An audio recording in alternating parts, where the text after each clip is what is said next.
में सबसे न्यारा।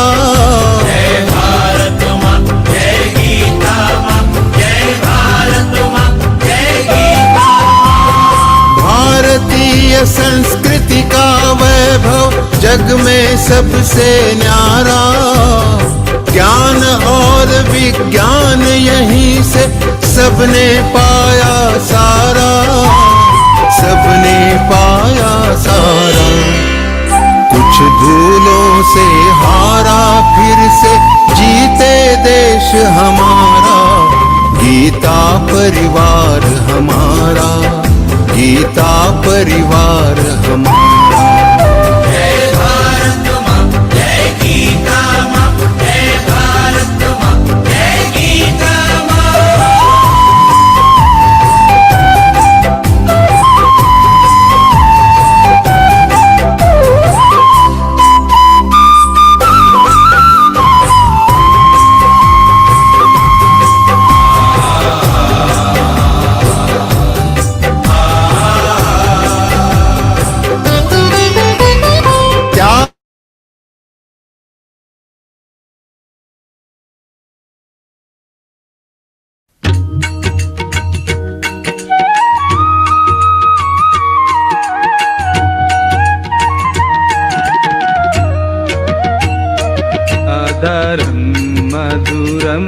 वदनं मधुरं नयनं मधुरं हसितं मधुरं हृदयं मधुरं गमनं मधुरं।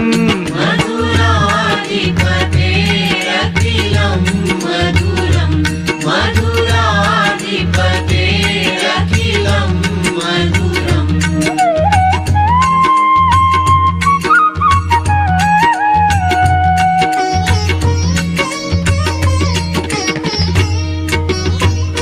वचनं मधुरं चरितं मधुरं वसनं मधुरं वलितं मधुरं चलितं मधुरं भ्रमितं मधुरं। मधुराधिपतेरखिलं मधुरं मधुराधिपतेरखिलं मधुरम्।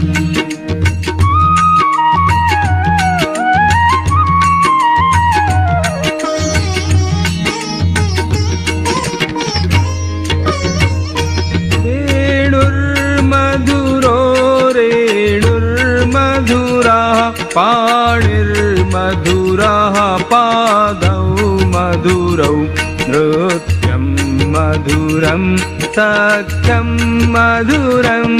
मधुराधिपतेरखिलं मधुरं मधुराधिपतेरखिलं मधुरम्।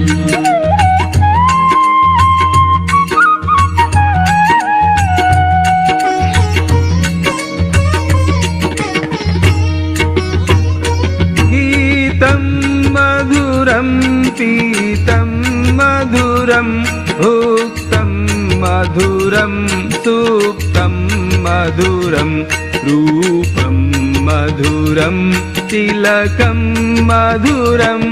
मधुराधिपतेरखिलं मधुरं मधुराधिपतेरखिलं मधुरम्।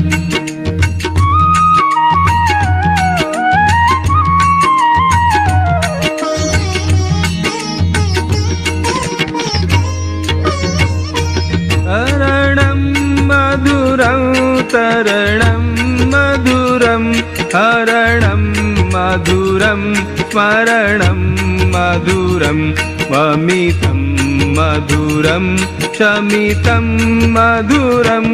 मधुराधिपतेरखिलं मधुरं मधुराधिपतेरखिलं मधुरम्।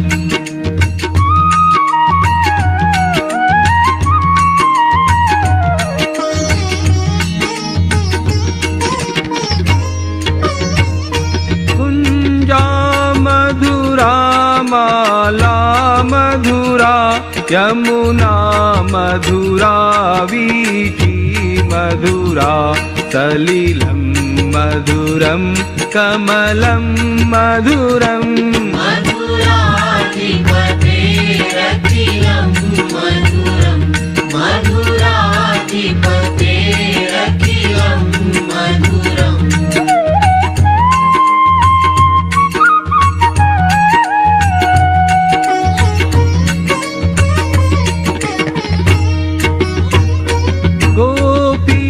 मधुरा लीला मधुरा युक्तं मधुरं मुक्तं मधुरं दृष्टं मधुरं शिष्टं मधुरम्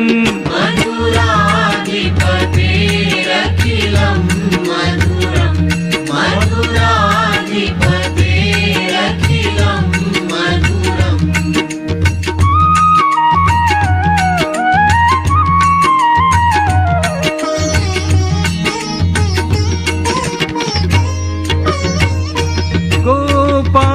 मधुरा गावो मधुरा यष्टिर्मधुरा सृष्टिर्मधुरा दलितं मधुरं फलितं मधुरम् मधुराधिपतेरखिलं मधुरं मधुराधिपतेरखिलं मधुरं मधुराधिपतेरखिलं मधुरं मधुराधिपतेरखिलं मधुरम्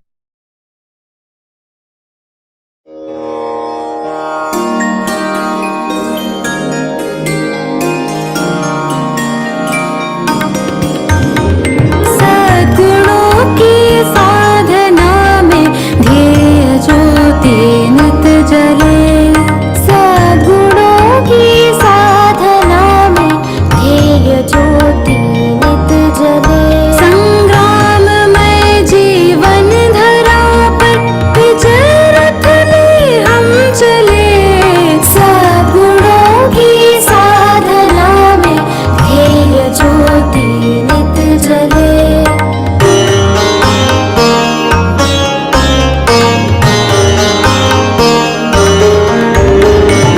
समर्पण लखन जैसा राम जैसा त्याग हो भीष्म सा हो नियम पालन शौर्य में अभिमन्यु हो आपदाओं को कुचल कर वीर बालक हम चले सद्गुणों की साधना में ध्येय ज्योति नित जले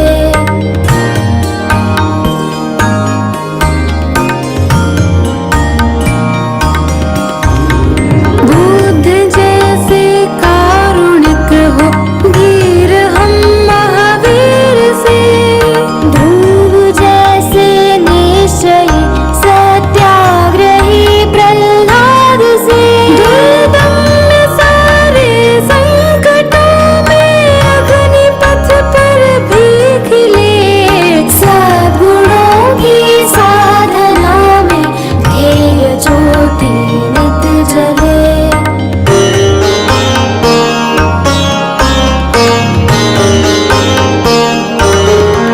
हनुमान से सेवाव्रति जिज्ञासु हो नचिकेत से कर्मयोगी कृष्ण जैसे वीर हो हम पार्थ से बलिदान गोविंद सिंह सहो स्वार्थ सारा ही चले सद्गुणों की साधना में ध्येय ज्योति नित जले